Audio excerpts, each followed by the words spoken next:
dulu yang pertama kali tokoh dunia internasional mengucapkan selamat atas kemerdekaan 1745 itu Amin Al-Husaini, mufti Palestina. Kemudian Presiden Jamal Nasir dari Mesir juga. Kemudian Raja Maroko, Raja Muhammad Al-Khamis itu juga mengucapkan ucapan selamat kepada Bung Karno. Hubungan Indonesia dengan negara-negara Arab itu sudah lama, sama-sama waktu itu di bawah penjajahan kolonial imperialis. Maka Bung Karno, Jamal Nasir,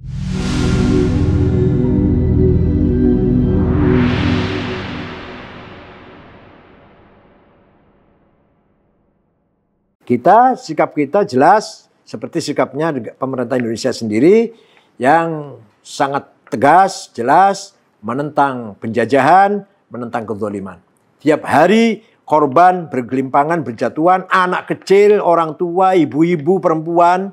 Karena memang Palestina nggak punya tentara.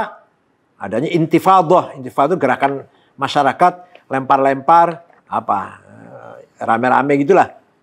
Atau yang dilawan tank baja, panser yang dilawan. Itu pun mereka masih tega-teganya setiap hari korban berjatuhan sampai masih meninggal dunia. Itu banyak sekali. Dari anak kecil, dari anak-anak remaja yang pakai batu dilempar dari jauh, melempar dari jauh itu hampir setiap hari ada yang meninggal dunia. Jelas Israel itu kan hadiah dari Perdana Menteri Inggris, negara Israel itu, Balfour namanya. Sehingga kedatangan Israel menjadi bahasa Jawanya susuk apa? Duri di tengah-tengah daging. Itu negara Arab ada durinya. Itu negara Israel itu durinya. Sehingga dari duri itulah terjadi berbagai hal fitnah, berbagai macam fitnah. Satu sama negara Arab perang saudara, menyikapi Israel kadang-kadang sering terjadi, bukan kadang-kadang sering terjadi menjadi sebab pertengkaran antara negara Arab sendiri. Begitu kalau ada terjadi berkali-kali perang, dia di backing oleh negara besar. Tahun 73 Oktober Mesir itu menang. Tapi Mesir menghentikan peperangan Presiden Anwar Sadat karena tahu tentara Amerika datang. Langsung, bukan hanya penasehatnya atau instruktur, bukan. Datang pasukan. Mesir, udah stop. Ini bukan lawan kita. Tapi kalau seandainya hanya Israel saja, Mesir berani.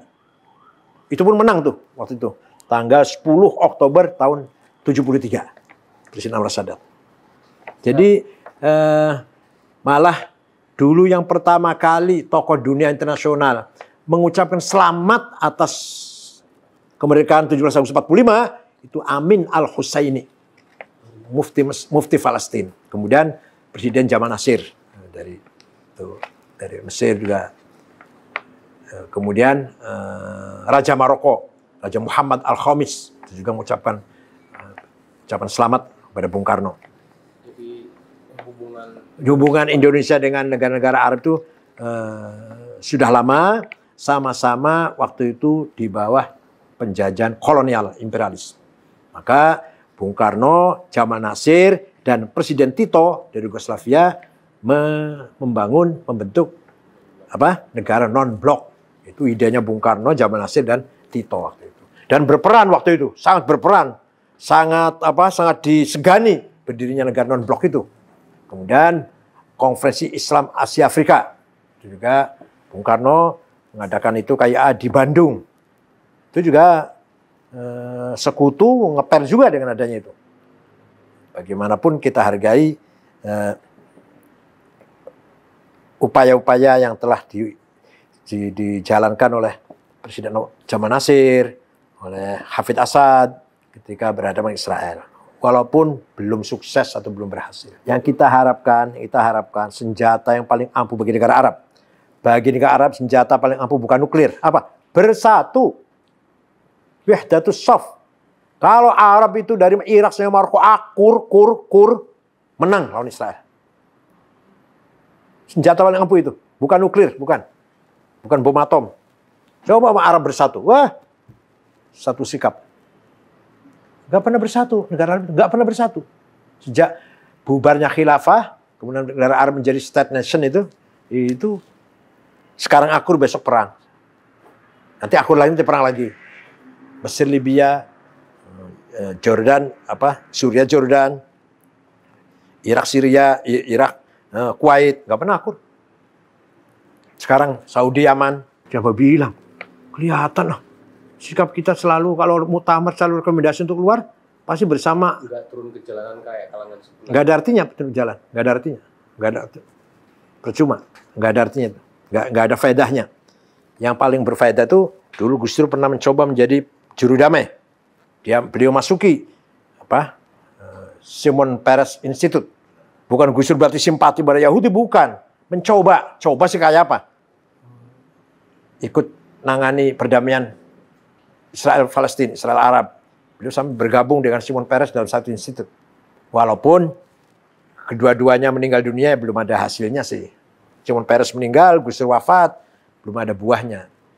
Tapi antara lain upaya Gus Dur seperti itu. Pertama, saya hargai sikap Menteri Luar Negeri Ibu Retno Marsudi yang tegas, jelas, dengan bahasa yang sangat lugas, keberpihakannya terhadap Palestina.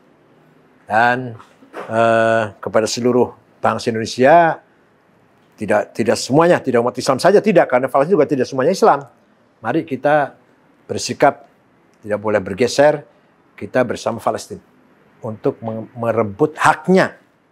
Dan Palestina, bangsa yang kecil, tidak pernah punya dosa, nggak pernah nyerang siapa-siapa, nggak pernah berbuat apa-apa, nggak pernah menjajah siapa-siapa, selalu dijajah, dizolimi, diganggu. Tapi Palestina nggak pernah ganggu orang. Palestina itu nggak pernah ganggu siapapun, nggak pernah jajah siapapun.